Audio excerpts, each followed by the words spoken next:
लोकसभा चुनाव को लेकर भाजपा ने झारखंड के 14 सीट में से 11 पर उम्मीदवारों के नामों की घोषणा कर दी है, लेकिन इस लिस्ट में क्षत्रिय समाज के किसी उम्मीदवार का नाम नहीं है। इससे क्षत्रिय समाज आहत है और भाजपा से आग्रह किया गया है कि क्षत्रिय समाज को नजरअंदाज ना किया जाए। इसी को लेकर अखिल भारतीय क्षत्रिय महासभा की ओर से रांची के हरमू में प्रेस कॉन्फ्रेंस किया गया। प्रदेश अध्यक्ष विनय कुमार सिंह ने कहा कि लोकसभा चुनाव में क्षत्रिय का प्रतिनिधित्व जीरो किसी कीमत पर नहीं होने दिया जाएगा। उन्होंने कहा कि धनबाद और चतरा दोनों सीट पर क्षत्रिय समाज के कैंडिडेट के नामों की घोषणा की जाए।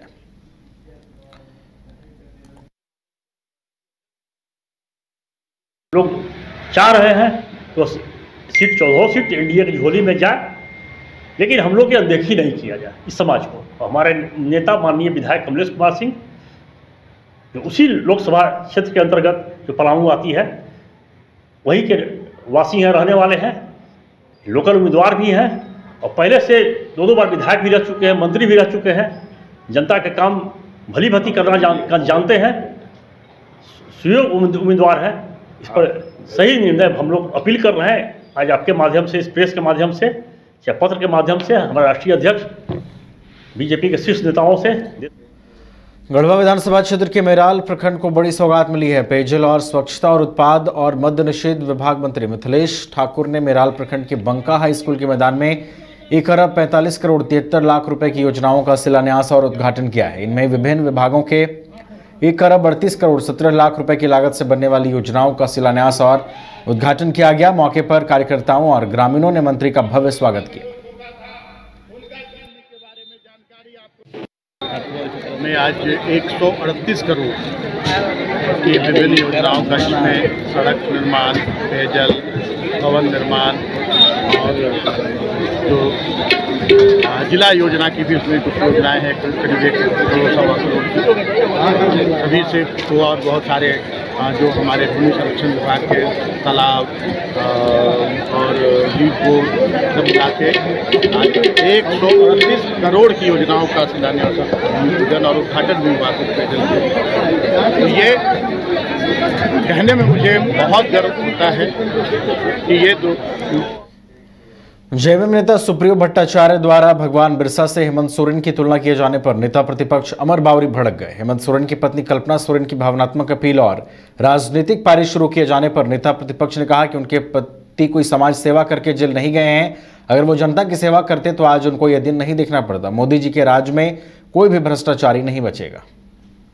धरती आबा बिरसा मुंडा यहाँ के जल जंगल जमीन की रक्षा के लिए, अपने जनजातीय भाइयों के अस्मिता की रक्षा के लिए, इस भूमि को अंग्रेजों के चंगुल से, गुलामी की दास्ता से निकालने के लिए उन्होंने उलगुलान किया था और उलगुलान करने के बाद उनको जेल की यात्रा करनी पड़ी थी। कहाँ बिरसा मुंडा जिन्होंने अपना जीवन सर्वस्व निछावर कर दिया इस जल जंगल जमीन, इस मातृभूमि की रक्षा सुरक्षा के लिए, उसके सम्मान स्वाभिमान के लिए। और कहाँ आप जिन्होंने जल जंगल जमीन के नाम पर जीत करके आए और बेच करके नदी से बालू साफ कर दिया, नींबू पहाड़ साफ कर दिया, गिट्टी बेच दिया, पत्थर बेच दिया, कोयला बेच दिया, लोहा बेच दिया।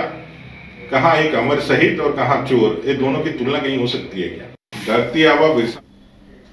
गुरु Govind Singh educational societies technical campus के निदेशक डॉक्टर प्रियदर्शी जरूहार ने बताया कि गुरु Govind Singh educational societies technical campus में बीटेक की पढ़ाई हो रही है, जिसका लाभ राज्य के युवा उठा सकते हैं। यह कॉलेज AICT नई दिल्ली से मान्यता प्राप्त और Jharkhand university of technology Ranchi से संबंध है। यह कॉलेज झारखंड प्रदेश का अग्रणी कॉलेज है। इसकी विशेषता एकेडेमिया, रिसर्च, गवर्नेंस और इंडस्ट्री का समायोजन है। यहाँ की शिक्षा उच्च कोटि की है और छात्रों का प्लेसमेंट व्यापक और स्तरीय है। इस प्रकार कॉलेज विकसित भारत 2047 की दिशा में अग्रसर है। झारखंड की युवा उच्च तकनीकी शिक्षा और प्रशिक्षण और रोजगार अपने ही प्रदेश झारखंड में प्राप्त कर सकेंगे।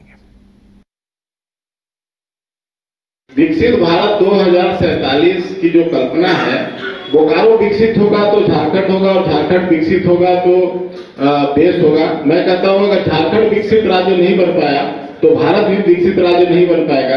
और बोकारो जिला जो कि प्रधानमंत्री के नीति आयोग के अनुसार एक एस्पिरेशनल डिस्ट्रिक्ट है, उस डिस्ट्रिक्ट में बहुत और भी दूसरी समस्याएं हैं, सब हम जानते हैं, बहुत तरह की समस्याएं दूसरी भी है। तो वो सब समस्याएं जब तक दूर नहीं रामगढ़ जिले के मांडू में 5 दिवसीय महायज्ञ का आयोजन किया गया है, जिसमें बतौर मुख्य अतिथि रामगढ़ विधायक सुनीता चौधरी भी पहुंची। वहीं महायज्ञ से पहले मांडू के दूधी नदी से सैकड़ों श्रद्धालुओं ने कलश में जल भरा। रामगढ़ विधायक सुनीता चौधरी भी इस कलश यात्रा में शामिल हुए। वहीं बनारस से आए अनुराधा शुक्ल पांडा ने विधिवत रूप से पूजा अर्चना की।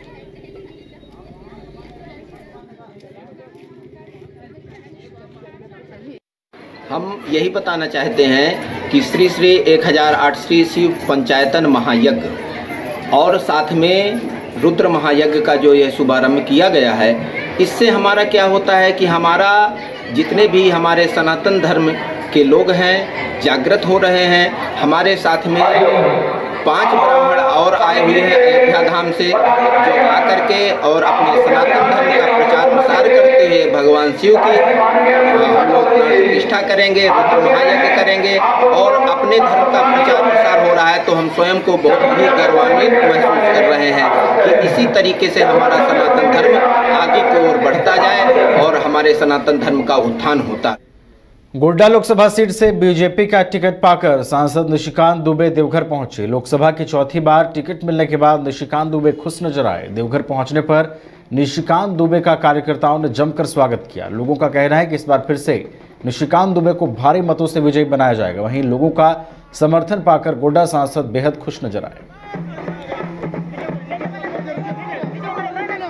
आपको उम्मीदवार बनाया है, किस रूप में देख रहे हैं और क्या उम्मीद है इस चुनाव से? हम माननीय प्रधानमंत्री जी के शुक्रगुजार हैं, पार्टी के प्रति शुक्रगुजार हैं कि उन्होंने मुझे जो है फिर से चुनाव लड़ने का मौका दिया है। और मोदी जी का जो नारा है कि अब की बार 400 पार और भारतीय जनता पार्टी 370 पार, उसके लिए जो है तन मन धन से, क्योंकि यहाँ के सारे कार्यकर्ता आपने देखा है कि कितने उत्साहित, हम सभी मिलकर जो है अब की बार 400 पार के नारे को मजबूत बनाएंगे और मोदी जी का हाथ में। और गिरिडीह जिले में भाकपा माले की बैठक का आयोजन किया गया और इस बैठक में आगामी लोकसभा चुनाव की रणनीतियों पर चर्चा की गई। बैठक में तय किया गया कि क्षेत्र में भाकपा माले विगत सभी चुनावों में अच्छा प्रदर्शन करती रही है। इस बार यदि इंडिया गठबंधन से राजकुमार यादव को मौका दिया जाता है तो इस बार भारी बहुमत से कोडरमा लोकसभा से उनकी जीत हो सकती है।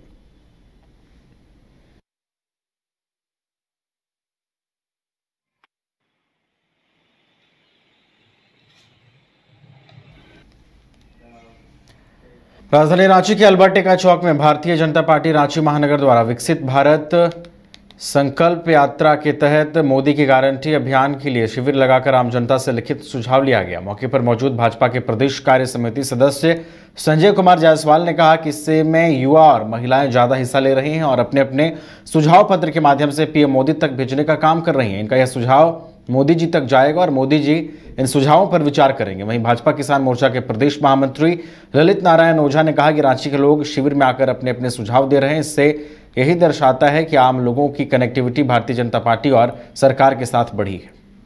और पेटी में डलाएगा, जो मोदी जी पास जाएगा और उनका सुझाव पर मोदी जी विचार करेंगे। क्योंकि यहाँ की जनता, युवाओं में, सभी में ये विश्वास है कि मोदी जी की गारंटी पर विश्वास है और मोदी जी भी का पूरा देश परिवार है और परिवार का समस्या अंतिम व्यक्ति तक मोदी जी अपना देखिएगा कि जो जनता को सेवा होना चाहिए अंतिम व्यक्ति तक जनता की सेवा करते हैं। आप देखिएगा दबे कुचले अंतिम व्यक्ति तक पहले देखते होंगे कि आप देखिए रांची में हमने देखा, हम लोग कैंप में बैठे हैं और जगह भी कैंप लगे हैं, स्वतः लोग आके पूछ के कि भाई ये क्या है, ये अब आप लोग क्या कर रहे हैं, और निश्चित तौर पर अपना सुझाव दे रहे हैं। हम लगातार बैठ के देख रहे हैं।